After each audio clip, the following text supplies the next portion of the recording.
Hello friends, welcome to Defence Matrix. तो कल हमने बात करी थी फ्रेंच रिपोर्ट की, जहां पर यह बताया जा रहा था कि जो फ्रेंच एयरफोर्स के 4.5 जन एयरक्राफ्ट हैं उनसे 5th जनरेशन प्लेटफॉर्म को कॉम्बैट में डिफीट करना ऑलमोस्ट इम्पॉसिबल है। और ज़्यादा से ज़्यादा ये 4.5 जनरेशन के एयरक्राफ्ट 5th जनरेशन प्लेटफॉर्म के कंपेरियन की तरह ही ऑपरेट किए जा सकेंगे। तो इसके बाद कई लोगों के आर्ग्यूमेंट आने चालू हो गए कि क्या हमने मिस्टेक करी है रफाल के प्रिक्योरमेंट के साथ ही साथ क्या हमें रफाल को MRFA कॉम्पिटिशन के अंतर्गत कंसीडर भी करना चाहिए, ये देखते हुए कि चाइना और अब पाकिस्तान द्वारा 5th generation fighter platforms operate किए जाएंगे। तो ये चीज़ हम आपको बता दें कि चाहे हम बात कर लें चाइनीज एयरफोर्स की यानी कि पीपल लिबरेशन आर्मी एयरफोर्स की या फिर पाकिस्तान एयरफोर्स की, दोनों ही एयरफोर्सेस खाली 5th जनरेशन फाइटर प्लेटफॉर्म्स को ऑपरेट नहीं करेंगी। इनके सर्विस में बड़े नंबर में 4.5 जनरेशन प्लेटफॉर्म्स हैं। जो 5th जनरेशन फाइटर प्लेटफॉर्म्स हैं ये इनके टिप ऑफ द स्पीयर होने वाले हैं, यानी कि किसी भी तरीके के अटैक मिशंस के दौरान ये प्लेटफॉर्म सबसे आगे रहने वाले हैं, क्योंकि ये रडार से छुपे रह सकते हैं और ज़्यादा अंदर तक घुस सकते हैं और एनिमीज के फाइटर प्लेटफॉर्म्स को निशाना बनाते हुए एयर स्पेस को क्लियर कर सकते हैं, ताकि इनके जो 4.5 जन प्लेटफॉर्म है वो ईजिली अपने मिशंस परफॉर्म कर पाए। तो आपको 4.5 जन प्लेटफॉर्म्स की रिक्वायरमेंट है, एट प्रेजेंट तो है, फ्यूचर में ये सिनेरियो चेंज हो सकता है। तो जब 4.5 जनरेशन प्लेटफॉर्म्स की बात आती है तो Rafale one of the best है।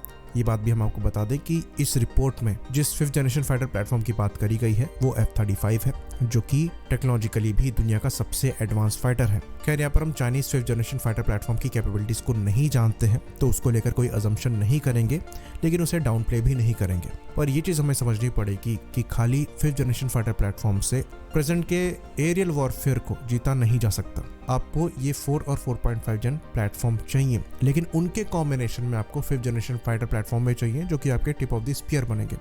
और इस रिपोर्ट में यही चीज़ मेंशन करी गई है कि इनके जो रफाल है ये F-35 जैसे फाइटर प्लेटफॉर्म के कंपेनियन के तौर पर भी इस्तेमाल किए जा सकेंगे। तो जो फ्यूचर वॉरफेयर है ये नेट सेंट्रिक होने वाला है और वहाँ पर आपको कॉम्बिनेशन चाहिए होगा इन प्लेटफॉर्म्स का। तो रिक्वायर्ड मॉडिफिकेशन के साथ ये रफाल पूरी तरीके से कैपेबल है मॉडर्न और फ्यूचर कॉम्बैट को लड़ने के लिए, लेकिन आपको कॉम्बिनेशन में 5th जनरेशन फाइटर प्लेटफॉर्म चाहिए होंगे।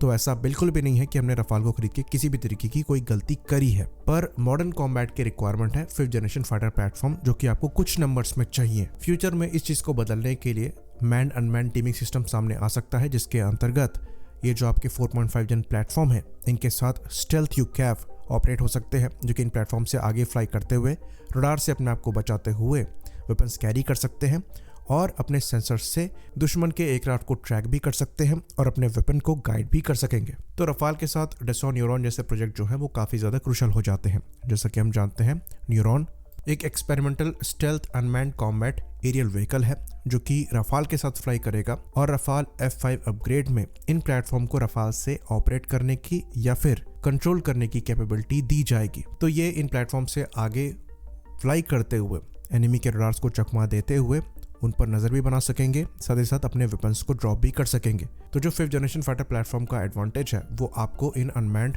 ड्रोन से भी मिलेगा। सिमिलरली इंडिया का जो कैट्स प्रोग्राम चलाया जा रहा है, जिसके अंतर्गत वॉरियर ड्रोन बनाए जा रहे हैं, ये भी स्टेल्थ यूकैव है जो कि डिफरेंट सेंसर से लैस होंगे और एक 4.5 जन प्लेटफॉर्म के आगे फ्लाई करते हुए एनिमी को ट्रैक भी कर पाएंगे और अपने वेपन्स को फायर भी कर पाएंगे, और ये सब एक 4.5 जन प्लेटफॉर्म से ऑपरेट किए जा सकेंगे। तो ये बात एक्सेप्ट करने वाली है कि जो 4.5 जन प्लेटफॉर्म फ्रेंच एयरफोर्स द्वारा फिलहाल ऑपरेट किए जाते हैं ये एक 5th जनरेशन फाइटर प्लेटफॉर्म से कॉम्बैट में नहीं जीत सकते, specially beyond visual range domain में, क्योंकि वहां पर स्टेल्थ और बेटर सेंसर का एडवांटेज है।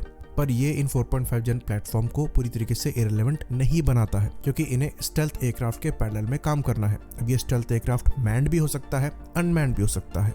तो रफाल F-5 प्रोग्राम में डसॉ द्वारा जो काम किया जा रहा है वो सही डायरेक्शन में किया जा रहा है, पर एट प्रेजेंट भी आपको 5th जनरेशन फाइटर प्लेटफॉर्म चाहिए। तो इंडियन एयरफोर्स के लिए ये जो रफाल का प्रिक्योरमेंट था ये बिल्कुल गलत नहीं था, क्योंकि MMRCA कॉम्पिटिशन के अंतर्गत हम एक 4.5 जन प्लेटफॉर्म ही देख रहे थे और उन सब में सबसे बेस्ट यही था। लेकिन अगर हम प्रेजेंट MRFA कॉम्पिटिशन की बात कर रहे हैं और उसमें हम 4.5 जन प्लेटफॉर्म कंसिडर भी कर रहे हैं, तो वहाँ भी रफाल सही चॉइस बनता है, पर आपको साथ में 5th जनरेशन फाइटर प्लेटफॉर्म भी चाहिए होंगे।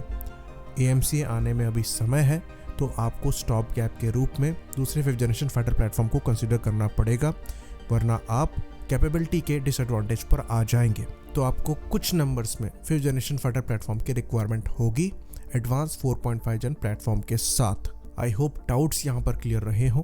इसी बात पर इस वीडियो को हम खत्म करेंगे। लाइक करिए, सब्सक्राइब करिए, जय हिंद।